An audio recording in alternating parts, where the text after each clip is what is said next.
चाहिँ आज यसको तरकारी बनाउन लागिरहेको छु। यसलाई हजुरकोतिर के नामले चिनिन्छ? हाम्रोतिर चाहिँ यसलाई शीतल चिनी भन्थ्यौँ है। मैले यता तराईतिर आएदेखि चाहिँ यसका धेरै नाम थाहा पाएँ कि सज्युन, अनि त्यसपछि मुरुङ्गा, अनि के भन्दो रहेछ है। यता मैले शीतल चिनी भनेर माग्यो कि कसैले त टुवा परेर हेरिराख्छन्। आज बल्ल बानी पर्न थालेछु कि सोइजन दिनु न भन्नुपर्छ। यता चाहिँ हाम्रो चाहिँ ठेट शीतल चिनी।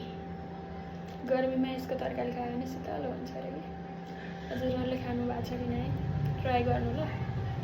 यो पकाउन पनि त्यस्तो गाह्रो छैन। धेरैले चाहिँ यसको रेसिपी सोधिराख्नु भएको हुन्छ, तर यो पकाउन अरू तरकारी जस्तै हो।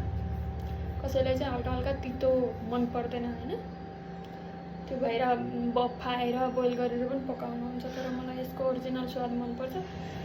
यो बोडीहरू जस्तै भाँचेर यत्तिकै केलाएर चाहिँ तरकारी बनाउँदा हुन्छ आलु राखेर है त।